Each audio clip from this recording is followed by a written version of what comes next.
Hello guys, welcome back to San 11 Quintaro. Kamusta kayo mga Scorpio? So, titignan natin kung ano mga update sa inyo mga Scorpio. Pangalahatan na reading to, pwedeng mag-resonate, pwedeng hindi. Kung nilaman ko ano para sa inyo at ang ibang hindi ay ibigay po natin sa iba. So, simulan na natin mga Scorpio.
Okay, Scorpio.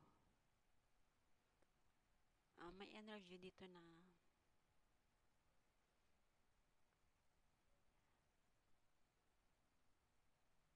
emotional, no? Nagiging emotional ka sa nangyayari. Kung trabaho man yan, or partner mo, or person mo, or sa pamilya mo.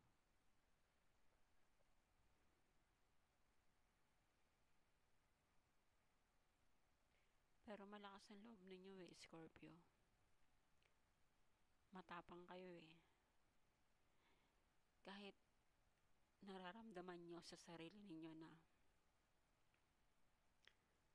nasasaktan ka na, kahit nasasaktan ka na, nandun pa rin yung pagiging passionate mo sa buhay, paka-creative mo sa buhay, nandun pa rin, hindi nawawala yun. Kahit may problema kang iniisip, no? Iniisip mo rin siguro ang tungkol sa pera, no? Para sa pamilya mo, para sa mahal mo. Iniisip mo yun. Kasi siguro, ikaw ang padre di pamilya, ikaw ang tumatayo. So, nandun yung emotional. Kasi, parang siguro kulang pa. Kailangan ko pang mag-isip ng ibang paraan para madagdagan yung mga pinagkakakitaan mo. No? Scorpio.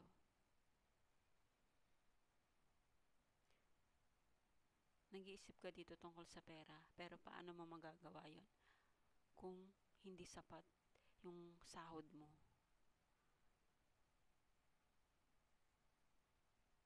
Siguro yan, dyan ka nagkakaroon ng emotional.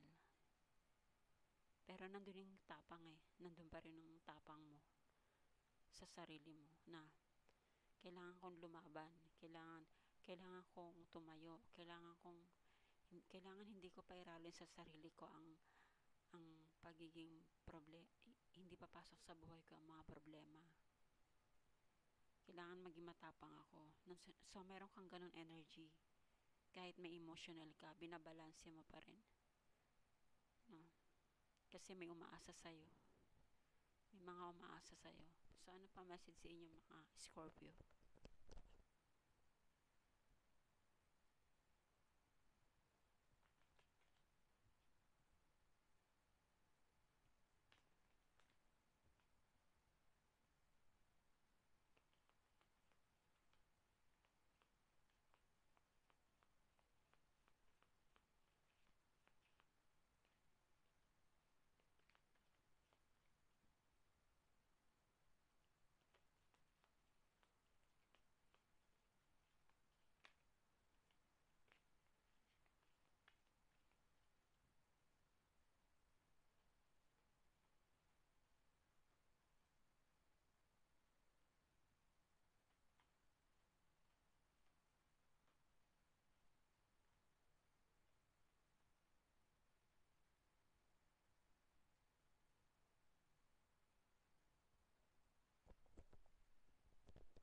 Okay, Scorpio. So,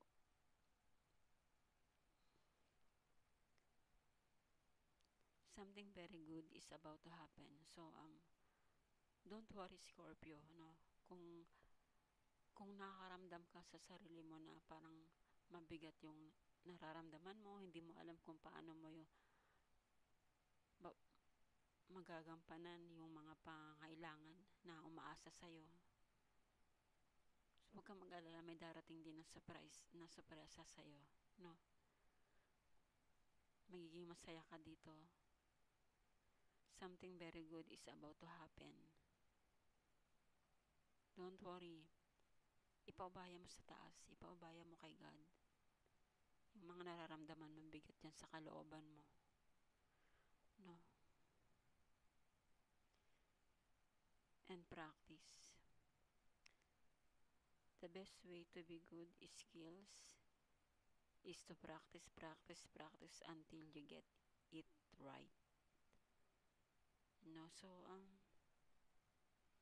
practice ka lang ng practice kung meron kang siguro kung nasimulan mo na to kasi nga dahil nga gusto mo pang sumubok na ibang bagay para mas lalo kang kumita. So, pag-aralan mo yon, no? Pag-aralan mo at i-practice mo sa sarili mo kung paano mo makukuha yung isang bagay na yon na makakatulong sa pangkabuhayan mo, no?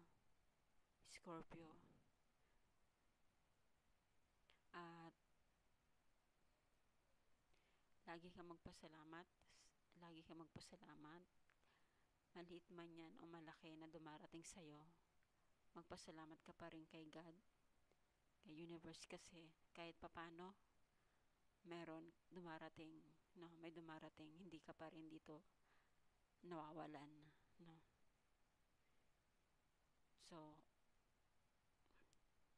i-practice din natin ang pagiging thankful, no? Kahit may ganito kang nararamdaman, ipagpasalamat din natin. Kasi dito ka pinapalakas Dito ka pinapalakas ni God. Kung hanggang saan ba yung pananalig mo sa Kanya. Kung hanggang saan ba yung faith mo sa Kanya.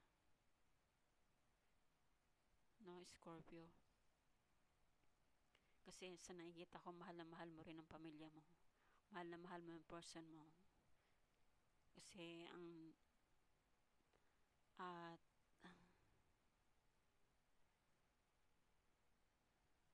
yun,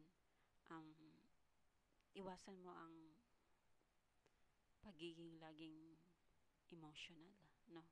Kasi meron darating na ikasasaya mo. So, yun po, siguro meron kang mga minamanifest, no? Mga Scorpio. Meron kang mga hinihiling. So, malapit na yan, paparating na. So, yan po message sa inyo mga Scorpio. Thank you, and God bless po. Thank you.